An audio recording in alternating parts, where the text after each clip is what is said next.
Molweni zitshomi zam.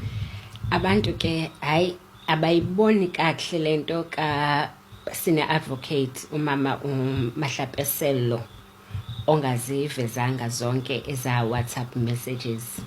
What is your take on that? Eza messages kaloku zo hi gorgeous or I miss you or please use the VIP entrance when you come to my office, or what you are cooking, I'm coming over. Bezininzi ke uyakhumbula uba ude wanomsindo xa kuthiwa hey khawuchaze i-relationship yakho noKhan ithini. What no, it's just a professional relationship. Wathi ke umama uSelo yey ungakulinga undicaphukise because uzondenza ndiveze izinto. I-relationship yakho with uKhan is very deep. Ayo relationship nje uyayiphikisa nalonto. Hayi wavuma ke usisters into ba yes. So njengoba ke uAndre Johnson echatile, mhlambe ke uMahlapeselo ubengafuni ukuveza amanye amanyundululu because kaloku kungagqibela sekuchitheka imitshato nabantwana babe affected, uyabona nje lonto leyo. So imessage yakhe ke umama uthe no, we are not going to flight those messages because we are protecting the children. So asazi ke noba beprotecta i-children nyani na. Hey, kodwa imajority yabantu ke ithi yewethu bekufanele eza messages uzivezile because uAndre Johnson kaloku silapha nje kuyo yonke lento into yokuba ubambe uGeneral Dumisani Khumalo. Niyakhumbula ebanjwa e-airport, uyaqonda ebanjelwa into yokuba ke kuthiwa uqeshe intombazana yakwa BMW eyiklina engenazi qualifications. Gqibela nabo sebebanjwa ke Olushaba, Dineo Mukwele, yayilonto. So ngoku sekuvakala ke into ba no man, yonke lento was political motivated.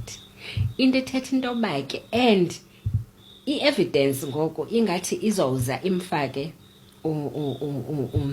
Minister of Police uMchunu because i-office yakhe igama layo alipheli i-office yakhe as section 27 affidavit zenziwa nguNkabinde pha e-ofisini likaMchunu. Uphinde ke uFadil Adams wavezela as investigators ezazise Cape Town ezizithi ngoku wababiza for Cape Town ethune evidence kanti there was focal evidence. Kutsho ke ulantuka uMantsa Raphesu lo obelingqina lokugqibela like Friday kwiMadlanga Commission. Yena asiyazi ba izozala nkomoni, asiyazi izoba izozala nkomoni. Sizeke okay, part 2 ndizoza nale voice recording kaRaphesu untoba abantu bathini nangayo. Thank you so much. So ke part 2 kukhona abantu abathi ke hayi usisi lo waka IDEC omncinci uDrusenta Ransome kuthiwa wenze ubunyoka. Wena what's your take on that?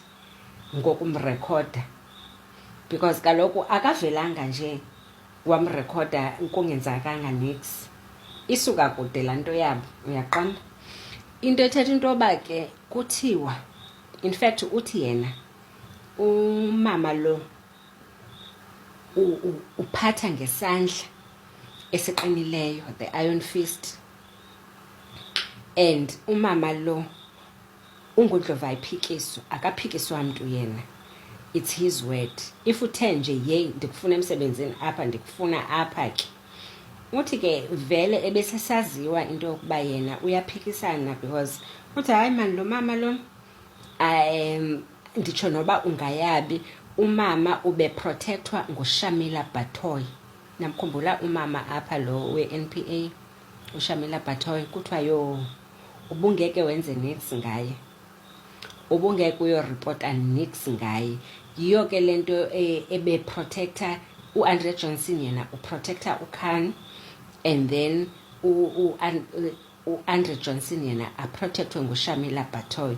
Uyayibona uba inde kangakanani. So uKhan naye uzifayitha kamnandi izinto ze-crime intelligence, because uyayazi kaloku ubuzoyongena phaa kulaa VIP door, ahlale ke nogorgeous wakhe esingazi into yoba bahlala benze ntoni xa bencokola iindaba zabo kubana kandifuni ubani, ndifuna ukuthini, ndi-investigatwa ngubani.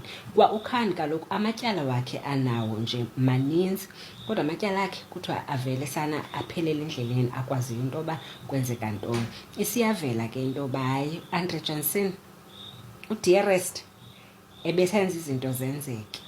Bebengazi ke into yokuba ngenye imini kuyoze kube njena. uNhlanhla Mkhwanazi kwathiwa hayi suka, ayikho lento ayitshoyo ngoJuly 6, kwale commission is going to be nje a waste of taxpayers money. Kudala zifika ezi commission, sisuka kwizondo commission, ngoku uRamaphosa iphi ngoku imadlanga. Abantu bakhamisile imilomo itsolo sana, because sasingazi into yoba kanti kunje. The drug cartels, i-drugs, amapolisa nje avela athatha i-leave. Umntu athi eselivini xa kuthiwa nazi i-drugs, babaleka bayozijonga uba zifika phi naphi ntoni. Kodwa wena even xa uyifuna amapolisa soze uyifumane, kodwa khona abantu abasuka from i-leave avele nje umntu ahambe aye emsebenzini ngoba kuthiwe khona i-drugs ezifikileyo eMaidon Wharf. Uyaqonda? Ngamapolisa ke lawo. Sasizoyazela phi loo nto leyo? Sasingeke size siyazi. Ofana inkosi nje ababesenza ii-errands zamapolisa, owakho umsebenzi nje ufana inkosi bengawenzi tu.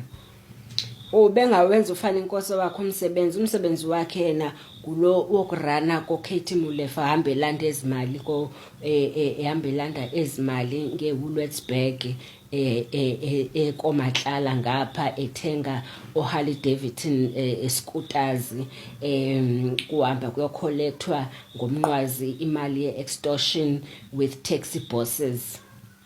Besiziva phezo zinto, siziva kwimadlanga. So umuntu nje othi imadlanga commission hene akazi nix, because isivule amehlo, and asisenayo trust emapoliseni ngoku ever since nje yonke lento eyenzekileyo, because kuyavela into yoba idocket yakho iyalahleka, umuntu ebanjwa nentsangu ne-drugs, zithathwe ziyofakwa kwi-exhibit book nani, kuthiwa kuyabonwa, useyozilanda ufana inkosi zonke ezo zinto. O-cash and transit heist, siyabona ematyala ayalahleka, ufana inkosi kwi-Wendy House ubegcina i-dockets. How do you like it? You see, i-Big Five cartels, hey wena Mkhwanazi, andiyazi uba iSouth Africa yokubonga ngantoni. I-Big Five cartels, yabona kwaMswazi nje, uMatlala une-security company yakhe protect uMswazi. Kufika abantu kwaMswazi kuthiwa wayithi nje xa ithi nje Julius Malema afika, agijima afika uJulius Malema, eyazi into yoba usela ntoni uMswazi efarm yakhe. Akungeni noba ngubani efarm, hayi akungeni noba ngubani. Farm yona leyo ke eneenkabi zayo ezaziwayo, into zifana noMusa Kekane ezishaya ikhanda Floyd Mabusela, ezingalibhudiyo ikhanda, kodwa bezilibhuda ke andazi apha koJoe Sibanyoni into yoba kwenzeka intoni, into yoba babhude kangaka intloko. Hayi, bayibhudile intloko koJoe Sibanyoni. O-DJ sayibuhlungu inhliziyo zethu, sithi yo ngabantu abatheni aba. Hayi, zavumbuka indaba into yoba o-DJ babulawelwe i-drugs ezilahleke eDurban. Drugs ezo ezalahlekayo zafunyanwa, zebiwa, in fact zebiwa.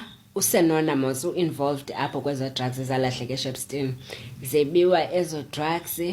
ukwebiwa kwazo if zebiwa nyani zafunyanwa yenye i-rival i-competitor, funyanwa yenye i-competitor ezi drugs zathengiswa, thengisweni kwazo ezi drugs yaviwa into ngaba into bayimani ii-drugs zenu zinale emblem yenu ziyathengiswa ntontontonton. Hayi yaqonda into yoba ke le ifem ayizubayeka because kaloku o-DJ kwezi clubs zabo kuyajuxuzwa kusupportwe drugs, kuyajuxuzwa kusupportwe drugs, kanjalo kanjalo kanjalo. Yiyo ke lento o-DJ Sambodi, DJ Vetis, DJ Pablo, DJ Haibo babulawayo because of those drugs. Sivaphi ke into Madlanga ndokuxelele. So nje bethunana siyambulela ke uJulius. Yo sendithi uJulius Mkhwanazi ndingamlibali ke uJulius Mkhwanazi sasoyazelaphi. Sasoyazelaphi into bakhona uJulius Mkhwanazi nje abavele banikezwe matlala i-blue lights kuthiwe nje gaxa blue lights i-ambulance zithuthi ostrich nge-blue lights. Ezi ambulance okanye ezi blue lights bezingazithuthi drugs zona ke xa sowucinga. Yebethunana sasengxakini eSouth Africa. Nike nibabone abantwana bethu xa betshaye ezihunga nezintoni uba babanjani. Nike nibabone abantwana.